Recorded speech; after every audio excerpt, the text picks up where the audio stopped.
Amém. Boa noite, queridos. Paz e graça, amém? Deus possa abençoar a tua vida. Nós vamos iniciar mais uma escola de profetas, onde nós vamos tratar da maturidade, crescimento, e vamos juntos, querido, nesse propósito de melhorar ministerialmente no conhecimento da pessoa de Jesus Cristo e também poder mergulhar, amém, em cada princípio que se torna importante para a execução de um serviço inteligente, como nós temos falado aqui, que a forma de servir a Deus, ela tem que ser dentro de uma realidade que a Bíblia nos ensina, amém? Todo sacerdote, ele deve responder, amado, perante Deus pela orientação que teve pela palavra. Há um texto bíblico em Oséias que diz que o sacerdote, ele rejeitando esse conhecimento, ele também será rejeitado por Deus. Então todo sacerdócio rejeitado por Deus, ele rejeitou o conhecimento que Deus deu a ele. Então nós temos tratado disso, buscar o conhecimento de Deus. Também no mesmo livro de Oséias diz que nós devemos conhecer a Deus e prosseguir e conhecê-lo. Então, amado, nós temos dedicado as nossas segundas-feiras para isso, amém? Para crescer perante o Senhor Deus. Nós falamos nas outras aulas sobre assuntos ligados ao ministério, ligado à forma de fazer, amado, e celebrar um culto a Deus. Falamos sobre a restauração do altar, falamos sobre princípios de fé que trazem um crescimento espiritual para a nossa vida. Eu creio que a dedicação de cada um de vocês sobre o que nós temos falado vai trazer um crescimento, amém? Na vida de vocês. Eu falo que a execução do serviço a Deus é diário, e isso é que nos traz crescimento. Não podemos ficar também só no campo da teoria, amém? Temos que ir para a prática. Jesus fala de sementes que precisam ser trabalhadas. Ele não apenas fala de uma condição do semeador aparecer para semear, mas ele fala da condição do terreno estar pronto para receber a semente. Amém, querido? Feche os seus olhos. Senhor, eu oro para que nessa noite nós possamos, ó Pai, entender a Tua palavra, entender a Tua vontade, juntamente com a Tua igreja aqui reunida, os líderes, ministros de louvor, pessoas interessadas em conhecer o Senhor, em desfrutar, ó Deus, da revelação da Tua palavra. Nós clamamos, Pai, para que o Teu Espírito Santo, ó Pai, tenha total liberdade para operar em nós e para nos dar o conhecer, ó Pai, da Tua palavra. E assim, ó Pai, juntamente com os Teus filhos, também nós, que somos ministros hoje, ó Pai, da nova aliança, possamos crescer, ó Pai, nessa graça e nesse conhecimento pelo qual o Senhor tem nos chamado para viver, ó Pai, na plenitude da Tua graça. Te agradecemos, te louvamos e te honramos, ó Pai. E a cada dia mais queremos poder celebrar, ó Deus, o nome do Senhor com toda alegria, Pai, ó Deus do nosso coração. Amém, querido? Deus possa abençoar a tua vida poderosamente em nome de Jesus. Há uma pergunta que as pessoas fazem, talvez você já deve ter feito ela. Por que Levi? Faça essa pergunta assim: por que Levi? Por que Deus escolhe Levi para servi-lo acerca das coisas do altar? Todos nós deveríamos ter conhecimento de uma coisa quando a gente vem para o ministério. Nós somos chamados na nova aliança, ministros da nova aliança. Paulo disse que a ninguém agora conhecemos pela vida aqui. A ninguém conhecemos pelo testemunho outrora dado. Mas se temos conhecido alguém, conhecemos segundo como conhecemos a Cristo.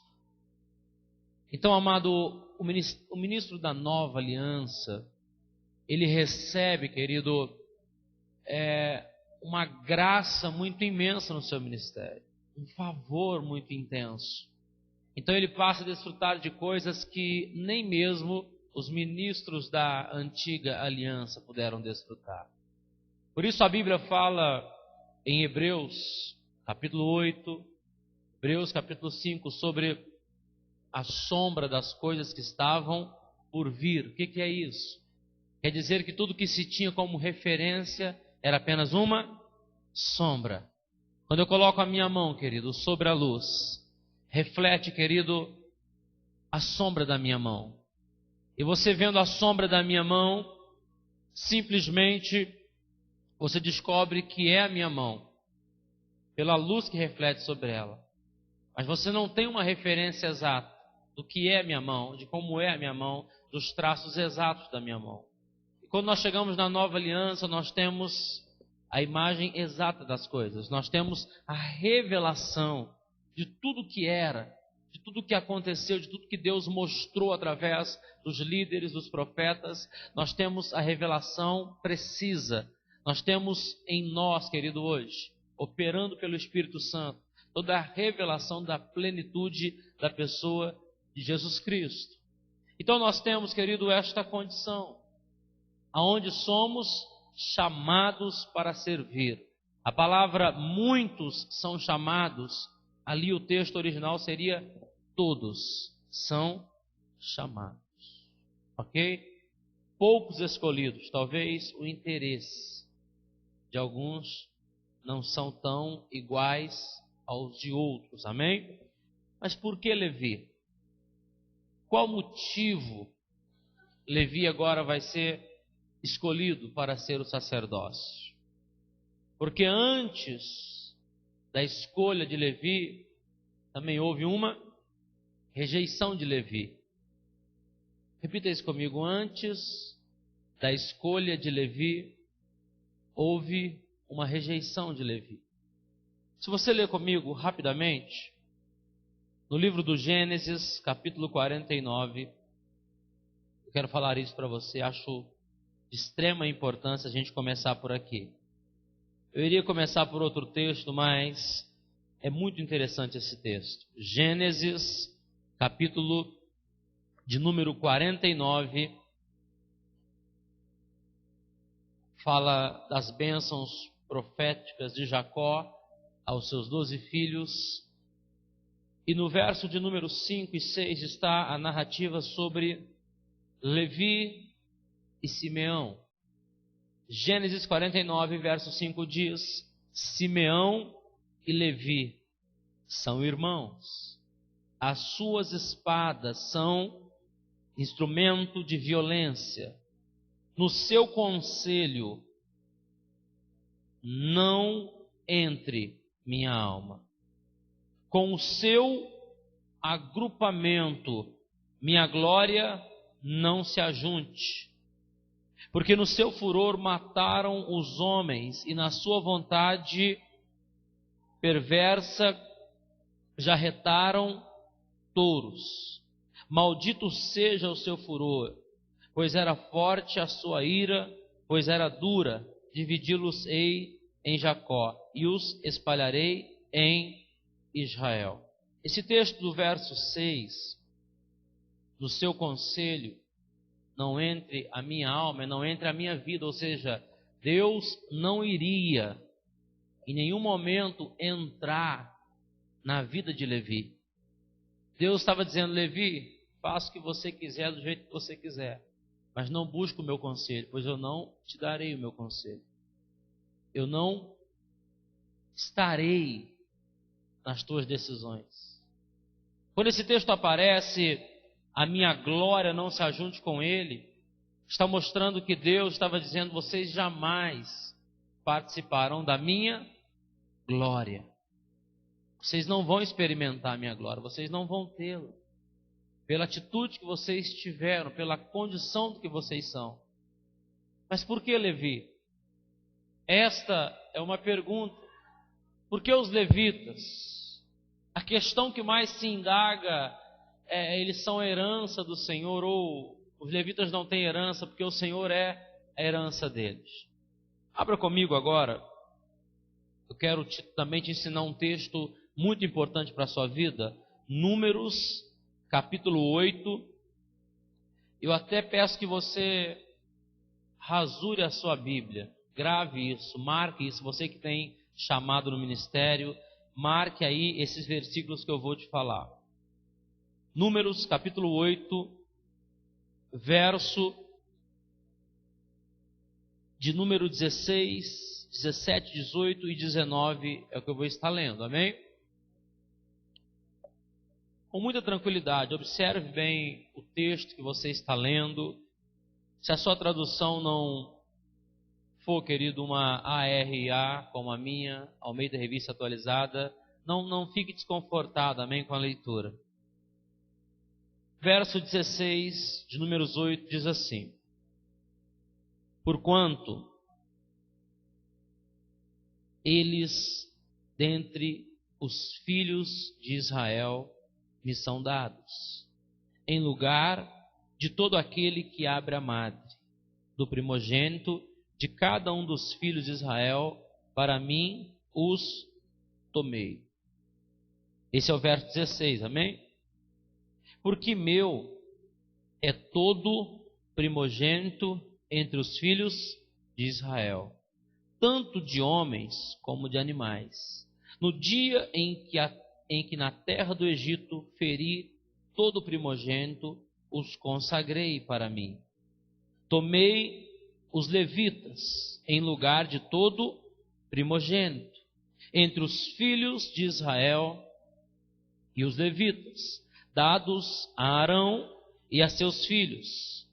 Dentre os filhos de Israel, entreguei-os para fazerem o serviço dos filhos de Israel na tenda da congregação e para fazerem expiação por eles, para que não haja praga entre o povo de Israel, chegando-se os filhos de Israel ao santuário. Agora nós vamos terminar a leitura lendo o verso de número 14, amém? E 15.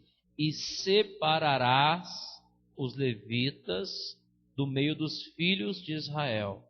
Os levitas serão meus. Depois disso, entrarão os levitas para fazerem o serviço da tenda da congregação, e tu os purificarás, e por oferta movida os apresentarás.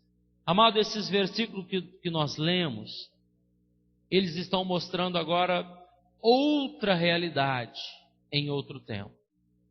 Cerca, querido, de centenas de anos depois, parece que a mensagem de Deus ela muda completamente daquilo que era em Gênesis 49, versos 5 e 6.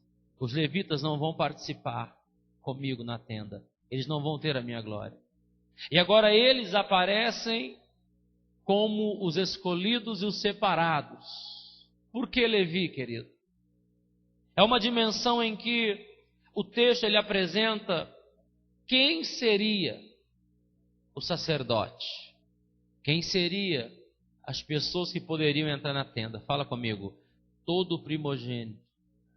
Esses seriam os sacerdotes e os ministros da antiga aliança. Somente os primogênitos, o que abre a madre, o primeiro filho, somente esse poderia ser o sacerdote ou exercer o ministério. Então, querido, é interessante, porque agora Deus está mudando isso. Em lugar dos primogênitos, eu escolhi os levitas. Quer dizer que Deus tinha esse conselho: os primogênitos são meus, eles farão o serviço da tenda. E agora Deus muda isso, e Ele usa a tribo de Levi agora em lugar dos primogênitos. Obviamente Levi era o terceiro filho de Jacó. Não é uma questão aqui de ser o primeiro, segundo, terceiro. Deus está dando uma narrativa sobre como os levitas seriam consagrados e como Deus os usaria a partir de então. Mas como que isso acontece?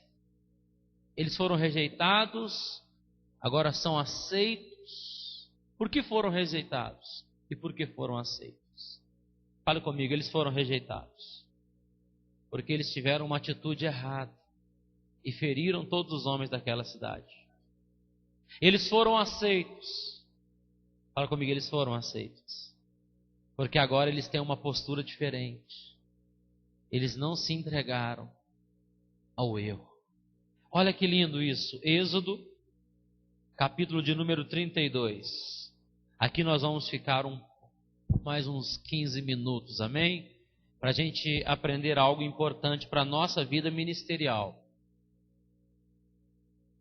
Vocês não sabem como eu estou com vontade de chegar logo no Novo Testamento com vocês. A gente está falando das coisas que são sombras. Eu quero chegar com vocês nas coisas que foram reveladas. Amém? Vai ser prazeroso demais. Êxodo, capítulo de número 32. Eu não vou ler toda a narrativa da história, mas eu espero que você leia esse texto na sua casa. Amém? Êxodo, capítulo de número 32. Você pode ler esse texto depois. Fala do bezerro de ouro. Amém? Mas vamos deixar esse texto apenas para meditação desse momento, ok? Vamos usar assim, Êxodo 32, verso 1. Mas, vendo o povo que Moisés tardava em descer do monte, acercou-se de Arão e lhe disse: levanta-te, faze-nos deuses que vão adiante de nós, pois quanto a este Moisés, o homem que nos tirou do Egito, não sabemos o que lhe terá sucedido.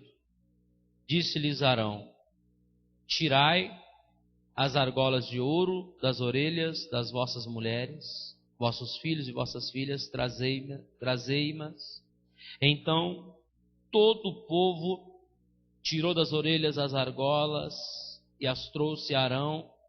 Este, recebendo-as das suas mãos, trabalhou o ouro com buril e fez dele um bezerro fundido. Então disseram: são estes, ó Israel, os teus deuses, que te tiraram da terra do Egito. Arão, vendo isso, edificou um altar diante dele, e apregoando, disse: amanhã será festa ao Senhor.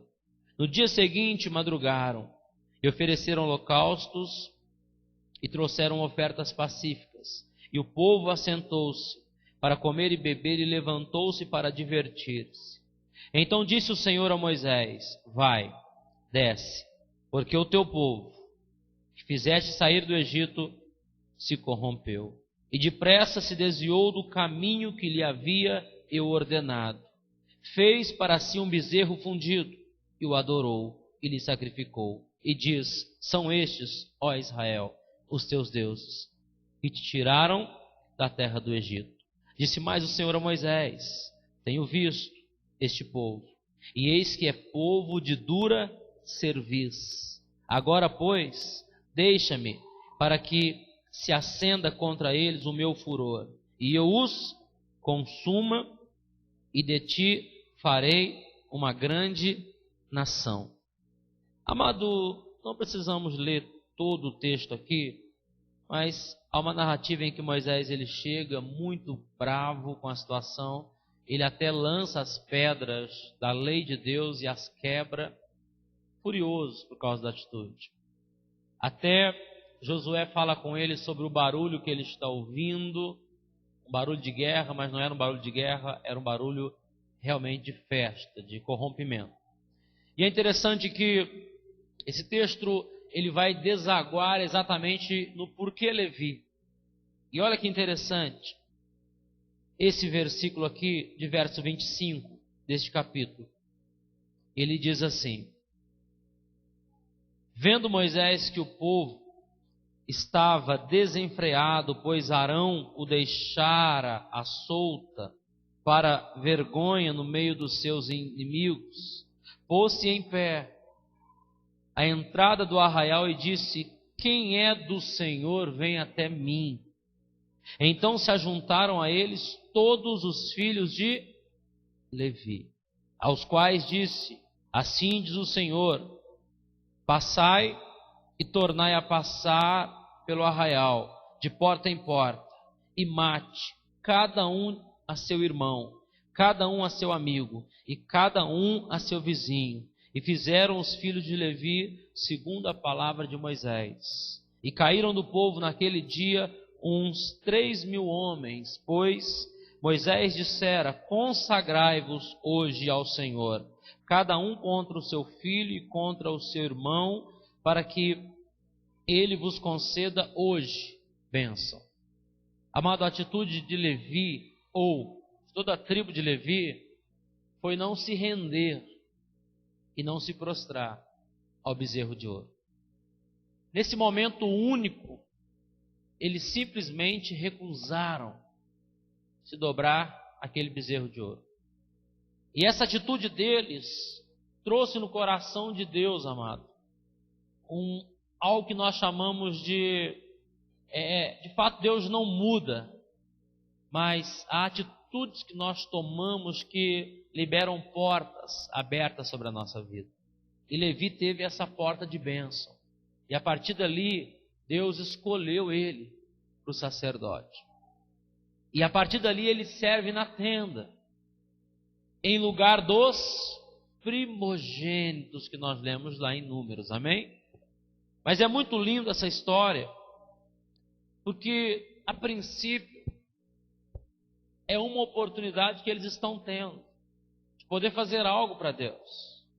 Eles não podiam fazer nada, eles não teriam participação nenhuma, e agora eles têm uma atitude e uma postura de rejeitar aquela situação errada e se colocar na brecha. Diga para o seu irmão: por que Levi? Porque Levi se colocou na brecha naquele momento. Se colocou na posição. Se colocou naquilo que Deus queria, homens posicionados.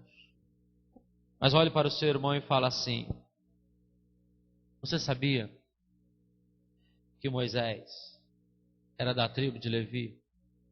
E tinha um irmão chamado Arão, uma irmã chamada Miriam, que também era da tribo de Levi? E isso não soa muito bem às vezes ao nosso ouvido, porque a gente imagina, é claro, Deus escolheu Levi, porque Moisés é primogênito da tribo de Levi. Arão, da tribo de Levi. Miriam, da tribo de Levi. Mas não é isso que foi a condição de Deus haver escolhido a tribo de Levi, não. Deus não tinha um nepotismo, Deus não tinha algo assim, olha, porque são da tribo de Moisés, da tribo de Arão, de Miriam, vou escolher eles. Não. Deus passa a marcar os levitas, querido, pela atitude que eles têm agora. Mas quando você olha para Moisés, quem é Moisés? Moisés é o homem que Deus escolheu para tirar o povo do Egito. Quem é Arão? Arão é o servo de Moisés, alguém que serve com Moisés e ajuda Moisés. Na ausência de Moisés, quem lidera? Arão. Na ausência de Moisés, quem que vai ajustar, alinhar as coisas? Arão. E Miriam se torna também uma conserva de Arão. Além de irmã, ela servia também. Mas há dois erros na vida de Arão interessantes. Primeiro, fala para o seu irmão, foi Arão que construiu o bezerro. Ele era o líder, mas ele construiu o bezerro. Ele era da tribo de Levi. E Deus poderia falar assim, mas vocês não adoraram, mas o seu líder fez um bezerro de ouro. Deus poderia punir o povo, porque o líder da tribo fez um bezerro de ouro, porque o povo pediu para ele. Escreva isso na sua agenda. Há um sacerdócio que se tornou flexível à vontade do povo. Há um sacerdócio que se tornou flexível à vontade do povo. E tudo que o povo desejar, ele vai fazer. Paulo falou dos mestres que dão ao povo o cumprimento do desejo do coração deles. Você quer esse texto? Gálatas 3, amém? Timóteo 4 e Efésios 4. E também em 2 Coríntios. E também em Gálatas. Mas tudo bem, nós vamos chegar no Novo Testamento, amém? Nós vamos folhear as páginas do Novo Testamento, vamos crescer muito. Mas, querido, um sacerdócio que torna flexível ao povo. Não estou falando de uma atmosfera de entendimento dos problemas das pessoas. Eu estou falando que fazem tudo o que o povo quer. Arão, ele começou a fazer o que o povo queria. A Bíblia mostra no verso de número 1 e 2 que Moisés tinha deixado Arão para manter o povo alinhado. Mas Arão não conseguiu segurar o povo. E o povo começou a fazer o quê? A pressionar Arão para Arão fazer o que eles queriam. Agora diga assim, para você mesmo, como que pode? O líder da tribo de Levi, naquele momento, sacerdote, constrói um bezerro de ouro. E o povo que segue ele, da tribo dele, não adora o bezerro de ouro. Isso é fenomenal para a nossa vida, querido. Não é porque o teu pastor, o teu líder errou, quer dizer que você vai errar. Não é que o líder chegou lá e construiu um bezerro, todo mundo vai adorar. Sabe o que a Bíblia está nos dando como informação, querido? Que ainda que um pastor ele erre, os obreiros podem te colocar na brecha e falar assim, eu não vou me envolver com esse bezerro de ouro aí não. Ó pastor, se o senhor quiser construir o bezerro, levar o povo ao bezerro, pode ir, mas nós não vamos.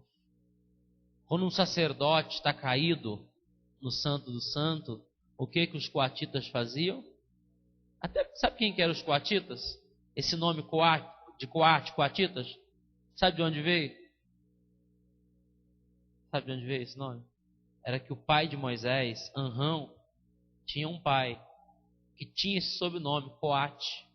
Aí vieram os coatitas. Aí ficou conhecido como os coatitas, que eram os filhos também de Arão. E eles faziam o quê? Entravam no Santo do Santo, faziam o quê com a arca? Como que se roubasse a arca, né? E Deus permitia, porque senão Deus matava eles, porque ninguém podia tocar na arca sem o consenso de Deus.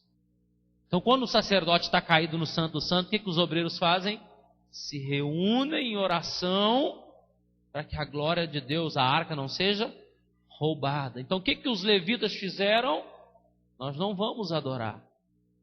Então, amado, se o pastor errar, se o líder errar, independente disso, você não precisa errar com ele. Busca a orientação do Espírito Santo. Busca o que Deus tem para a sua vida. Se nós tivéssemos uma igreja mais conceituada sobre isso e orasse mais sobre as coisas, nós não teríamos tantos desigrejados nos nossos dias. Nós não teríamos tantas pessoas afastadas da comunhão da igreja. Porque antes de tomar uma decisão, eles iriam orar para saber se é ou não é do Senhor. Se era para ser ou não ser. Então, amado, esse texto ele narra que mesmo que um líder erre, Deus, amado, ele não vai aceitar uma condição do povo chegar a Deus, mas o meu pastor, ele me liderou errado. O meu pastor fez isso. Sabe o que a Bíblia diz? Marque isso, Oséias 4:6. O povo é como sacerdote. Quer dizer o que é isso?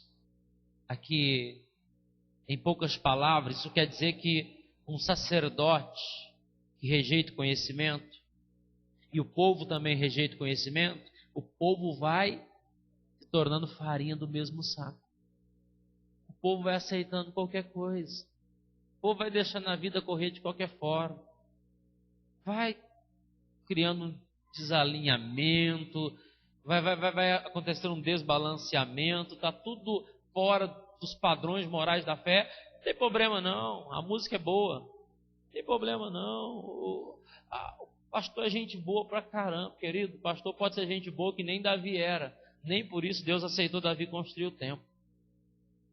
Seu pastor pode ser o cara mais gente boa do mundo. Se ele não estiver andando na palavra, ó pastor, até agora não dá mais. Fui. Essa é a realidade da igreja.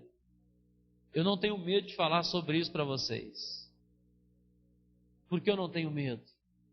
Porque eu sei, amado, se um dia eu falhar, isso não quer dizer que vocês vão falhar porque eu falhei. Vocês vão ter a orientação de Deus na vida de vocês. Eu oro todos os dias, amado, para que Deus me preserve na santidade dele. Eu sou um homem sujeito às falhas. Mas eu entendo, amado, que o Espírito Santo, ele nos fortalece em nossas fraquezas. Então eu pego as minhas fraquezas e lanço elas sobre o altar de Deus, para que Deus cuide desses pontos fracos que eu tenho. Isso é uma indicação boa para a sua vida. Arão tinha um ponto fraco. Ele não sabia como lidar com a liderança. Ele não sabia o que fazer diante de problemas que estavam acontecendo. Ele não sabia esperar uma atitude de Moisés. Ele não sabia o que estava acontecendo. Ele não tinha uma visão do que estava. Então ele passa a se entregar. E ele acha mais fácil fazer a vontade do povo agora do que a vontade de Deus. Veja que o povo se corrompe sabendo o que Moisés tinha falado. O povo se corrompe sabendo o que tinha acontecido.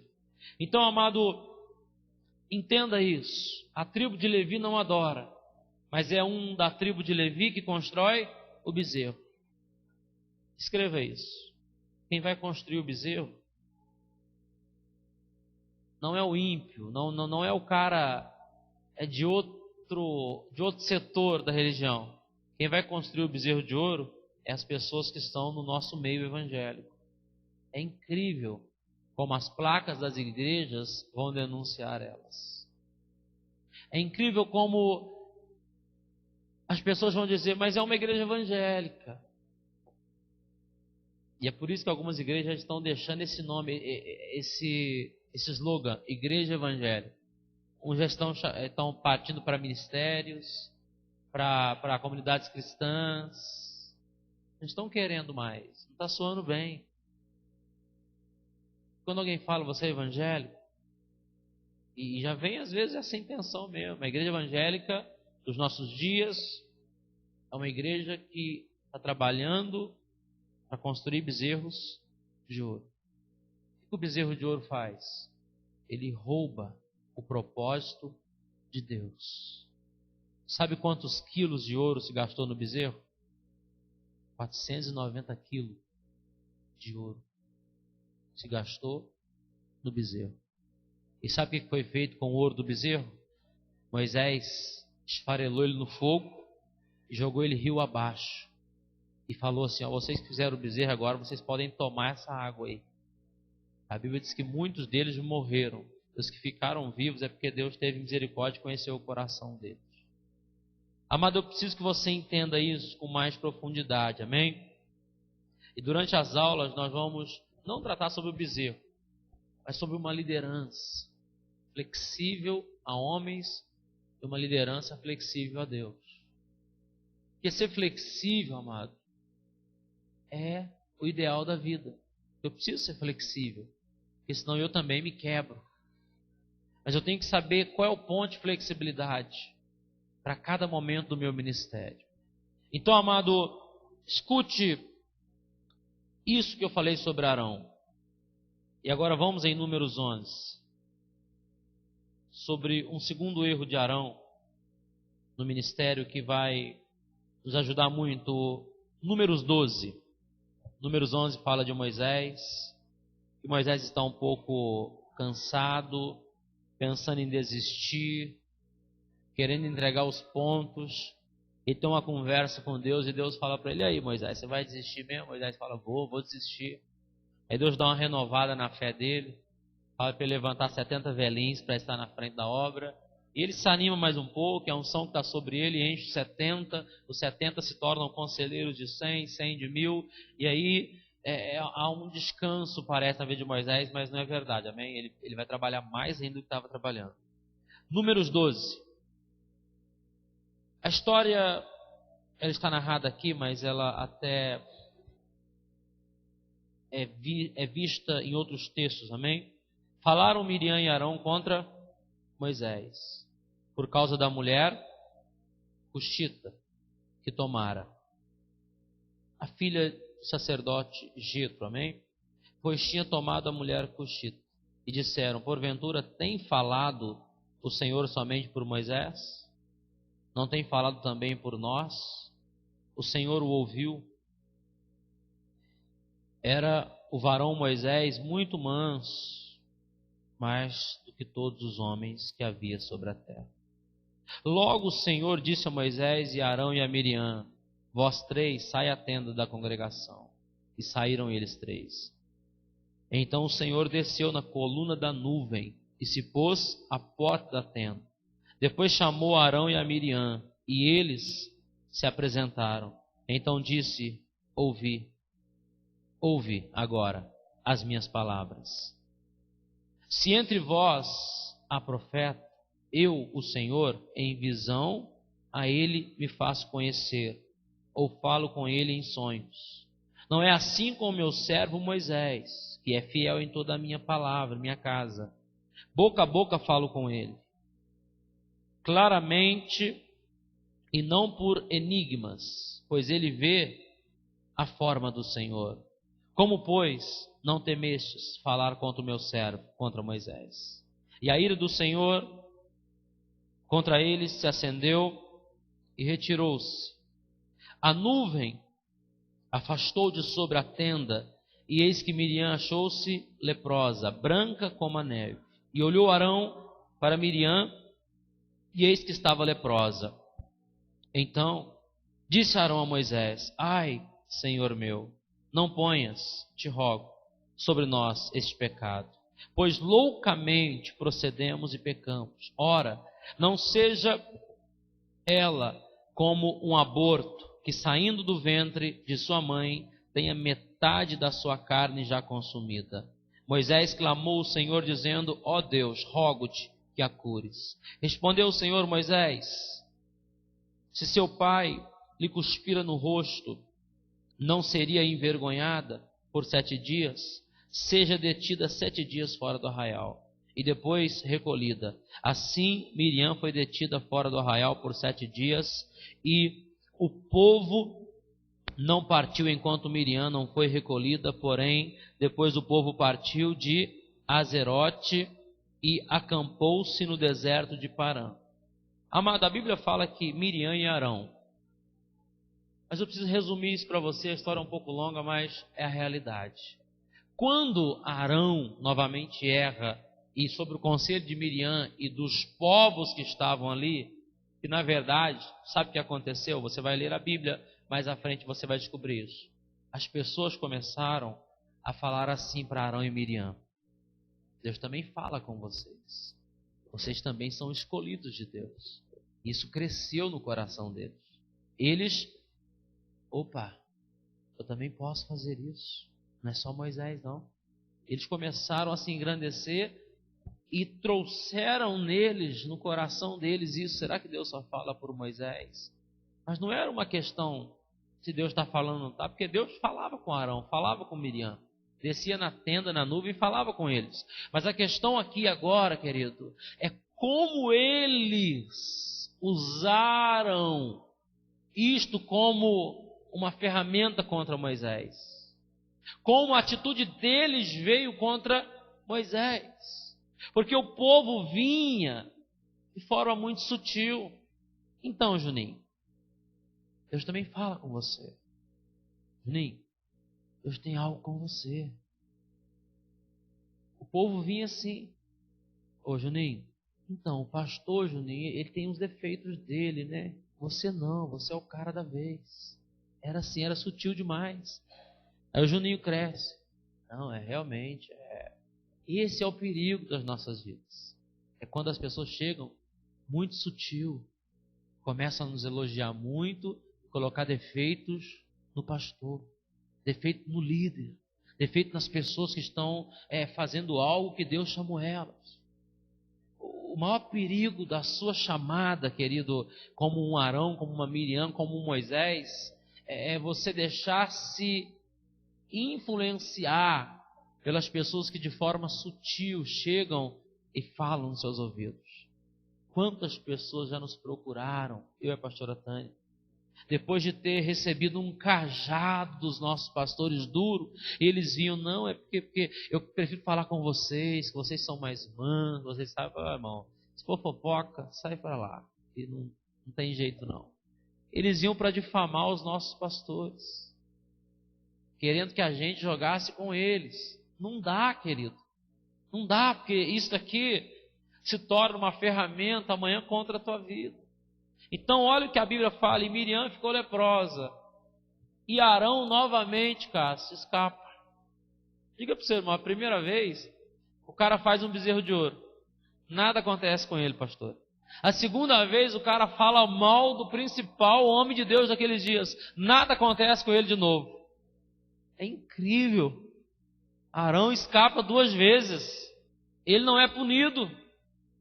Fez o bezerro, não aconteceu nada. Agora, denunciou, falou mal, reclamou, fez um arruaço e nada aconteceu com ele. Fala para o seu irmão, sabe por quê? Que Miriam ficou leprosa e Arão não? Por causa do éfode, o peitoral de justiça, que protegia ele. Ele entrava no Santo do Santo e ele não morria, mesmo estando em pecado. Se Arão errasse e ele entrasse na presença de Deus e Deus visse o peitoral, Deus ia manter a palavra dele, Moisés, qualquer um que entrar, entre com o peitoral para que eu não mate ele. Então todo sacerdote que entrasse, em pecado ou não em pecado, ele entrava com o peitoral, porque era o peitoral de justiça. Era a segurança que o sacerdote tinha para entrar pelas cortinas do Santo do Santo.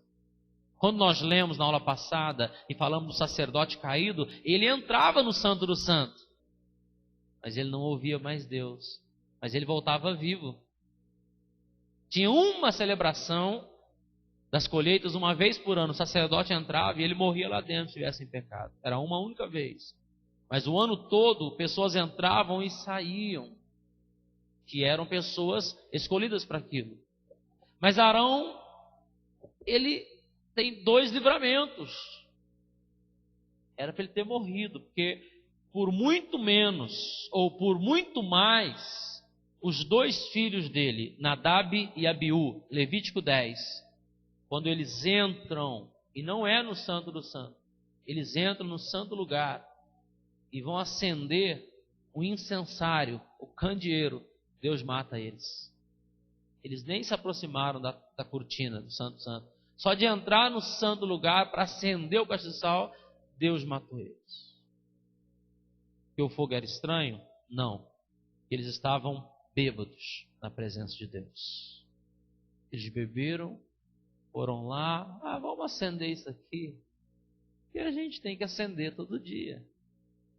O bêbado é alguém que se torna alguém dentro de uma rotina, acostuma fazer aquilo todo dia. E era comum fazer, e até bêbado ele fazia.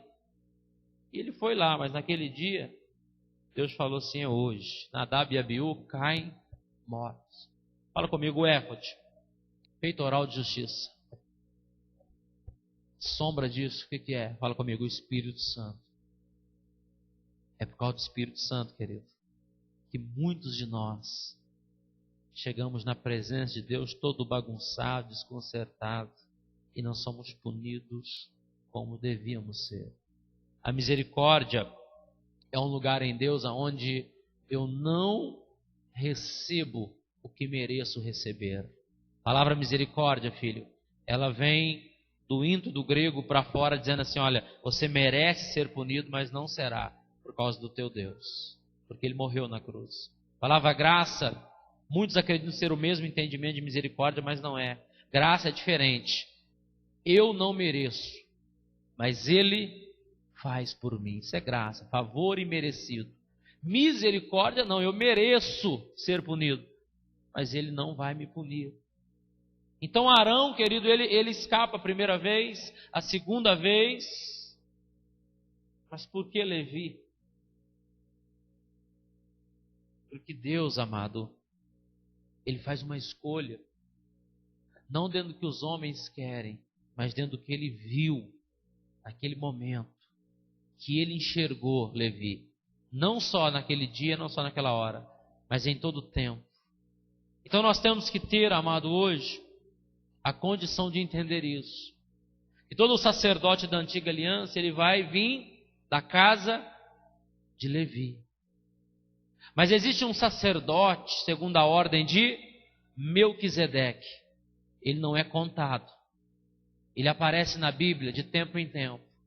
E ninguém sabe de onde veio e ninguém sabe para onde ele vai. Ele não nasce na casa de Levi. Ele corre por fora. É quando a Bíblia diz assim, olha, aí Moisés sai do Egito, mata um homem, ele foge para o deserto, encontra umas mulheres perto de uma fonte e assim familiariza-se com ela, vai para a casa delas e chegando lá encontra o pai delas, Jetro, sacerdote de Midian, sacerdote do Deus Altíssimo. Ele não tem nenhum parentesco com nenhuma pessoa, a princípio, que serve ao Deus Altíssimo, mas ele está em uma posição única. Ele é o sacerdócio segundo Melquisedeque. Amado, a posição que nós temos em Deus hoje é também sobre esta linhagem. Jesus é sobre a ordem de Melquisedeque. E por que eu digo isso? Porque Jesus era primo de João Batista. Quem era João Batista? João Batista era filho do principal sacerdote daquele turno. Ficou mudo depois que Deus falou com ele. O anjo aparece e fala, olha, você vai ter um filho. Ele vai chamar João. Mas você não vai conseguir falar para ninguém isso, até que ele nasça. João Batista é filho de sacerdote. O pai de João Batista entrava no Santo dos Santos, mas o pai de Jesus só sabia mexer com madeira, José, terrenamente falando. A mãe de João Batista era esposa do principal sacerdote que entrava no Santo dos Santos. A mãe de Jesus era esposa do marceneiro. O teu Jesus, ele não podia nem entrar no Santo dos Santos. Para os homens, não. E quando você vai ler a Bíblia, José era a linhagem que respondia. Não era de Maria, era de José. José não era da tribo de Levi. Você sabia disso? Maria era da tribo de Levi, prima de Isabel, esposa de Zacarias. Mas José não. E Jesus estava sob o legado de José. Paternidade terrena. Ele era de outra tribo. Fala para o seu irmão, da tribo de Judá. E não tem sacerdócio da tribo de Judá, tem? Por isso, Filipe fala, ou melhor dizendo, Natanael fala, pode vir alguma coisa boa de Belém? De Belém não vem profeta. Só vem profeta lá, do pessoal de Levi. Como que o teu Jesus vai ser sacerdote, se ele não tem uma linhagem em Levi reconhecida lá no templo? Porque José e Jesus. Por isso Lucas, ele fala, e Miriam, que é Maria, que Maria só existe na nossa língua. Para o judeu só existe Miriam. Por que Lucas narra de Maria? Porque Lucas fala assim, olha, eu vou deixar bem claro que ele também tinha parentesco com Levi, por isso era sacerdote. Porém, querido, Mateus não está muito preocupado com isso. Ele fala, e José gera Jesus nascido de Maria. Na verdade, nós sabemos o quê? Que é o Espírito Santo que gerou. Então, por paternidade, ele tinha todo sacerdote que ele queria, porque ele escolheu todo sacerdote da casa de Levi. Mas, humanamente falando, ele não poderia entrar no Santo do Santo. Você sabia disso? Que o teu Jesus não poderia entrar no Santo do Santo, porque ele não tinha, terrenamente falando, uma linhagem. Então, Hebreus 7 fala assim, olha, e este também, segundo a ordem de Melquisedeque. Então nós temos que pegar isso hoje e agarrar isso com unhas e dentes e falar, não vou largar isso nunca, pastor. Nós também não temos uma ordem sacerdotal terrena. Nós não somos da casa de Levi, querido. Hoje nós somos da casa de Judá. O nosso leão é da tribo de Judá. Fala comigo, Judá. Significa alegria, festa, regozijo, prazer, intimidade. Judá significa isso. Fala, Levi. Significa aquele que chama para perto, que chama para intimidade, que chama para um momento único, aquele que traz o amado. Aí ele nasce com duas referências. A da mãe, terrenamente falando, trazer para perto, aproximar o amado. E ele vem com a referência do pai, festa, alegria. O teu Jesus vive nesses dois tópicos da sua vida, olha, feliz, alegre, saltitante, sempre festejando, pronto para ser íntimo, para trazer para perto, para aproximar aqueles que estão querendo ser amados sempre. O ministério dele é esse. E esse Jesus faz o quê? Nos puxa dentro desta paternidade espiritual. E ele, segundo a ordem de Melquisedeque, ele fala assim: agora todos vocês também são embaixadores do meu reino, sacerdotes, segundo a minha ordem. Nós temos uma ordem agora, querido, em Cristo Jesus. Quem fala isso? 1 Pedro 2. Vós sois sacerdotes do Deus Altíssimo. Pedro, segundo a história, é o primeiro bispo de Roma, não é isso? E o primeiro bispo de Roma está dizendo assim: olha, todos que foram chamados são sacerdotes. Não há uma diferença mais. Não há. Quanto a ir a ele adorar, quanto ao serviço prestado, não há uma diferença. Todos são sacerdotes e todos devem participar como sacerdotes dele em todos os momentos da igreja. Não há uma distinção agora, quer judeu, quer grego, quer romano, quer... Aí ele usa um termo que vai lá embaixo, quer bárbaro. Por quê? Alguém sem cultura, alguém sem posicionamento, mas quer judeu, quer grego, quer romano, quer grego, cultura, quer judeu, expressão de fé, religiosidade, quer romano, expressão de etiqueta e autoridade, mas quer bárbaro, expressão nenhuma. É o que nós éramos. Todos esses, por meio de Cristo Jesus, querido, e da sua morte, têm acesso a Deus. Olha o que eu vou ler para você agora. Nós não chegamos lá ainda, mas eu vou ter que ler esse texto para você. Efésios 2, nós estamos encerrando, amém? Esse texto vai emplacar o seu coração. Efésios 2. Se você encontrou, eu vou ler o capítulo 2, amém? Efésios, capítulo de número 2. Efésios 2.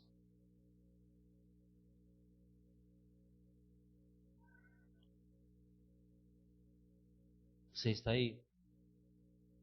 Verso 11. Portanto, lembrai-vos de que outrora vós, gentios na carne, chamados incircuncisão, por aqueles que se intitulam circuncisos na carne por mãos humanas, naquele tempo estáveis sem Cristo, separados da comunidade de Israel e estranhos às alianças da promessa, não tendo esperança e sem Deus no mundo, mas agora, em Cristo Jesus, vós que antes estáveis longes, fostes aproximados pelo sangue de Cristo, porque Ele é a nossa paz, o qual de ambos fez um, tendo derribado a parede da separação que estava no meio, a inimizade, aboliu na sua carne a lei dos mandamentos na forma de ordenanças, para que dos dois criasse em si mesmo um novo homem,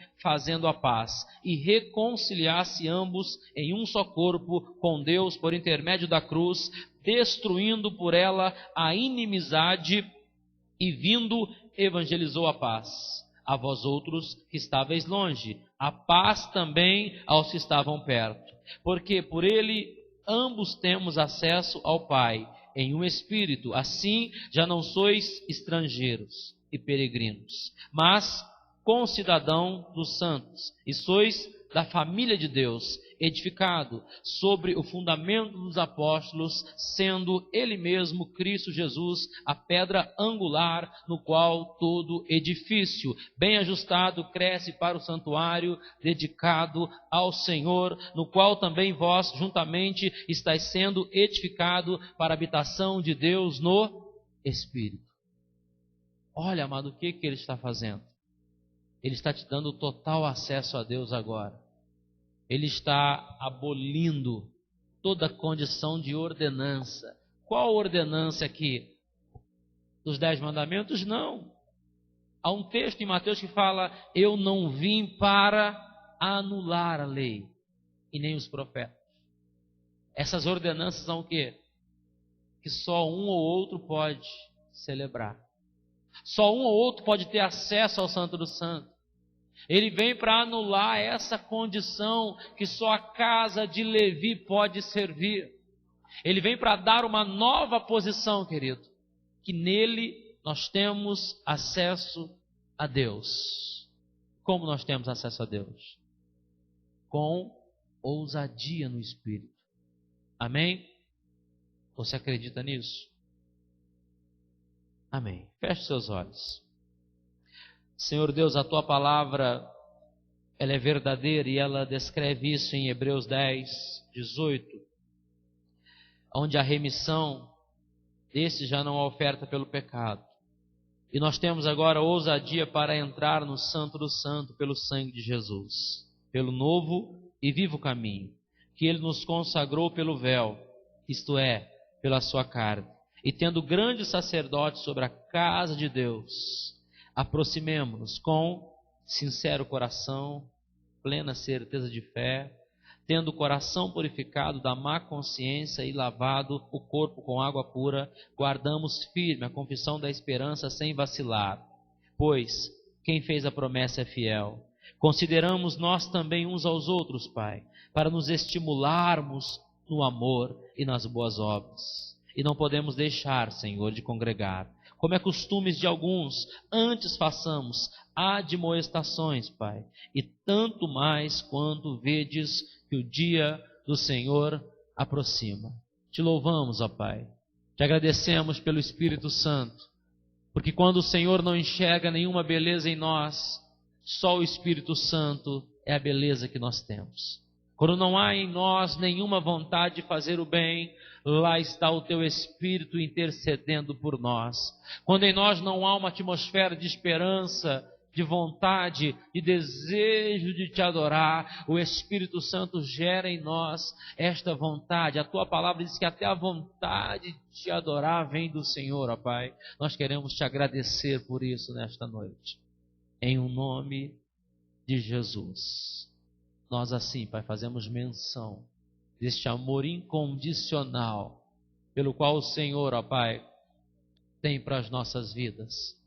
Em o nome de Jesus. Amém, amado? Deus abençoe a sua vida, amém? Próxima aula nós estaremos com um modelo de aula um pouco diferente, amém? Vamos estar narrando do Novo Testamento para o Antigo Testamento. Amém? Nós narramos do Antigo para o Novo, vamos narrar do Novo agora para o Antigo. Nós vamos ter alguns momentos, amém? Que você vai poder estar participando da aula, colocando as suas dúvidas, e isso é legal, amém? Para todos poderem crescer aqui, amém? Deus abençoe a sua vida. Boa noite, graça e paz.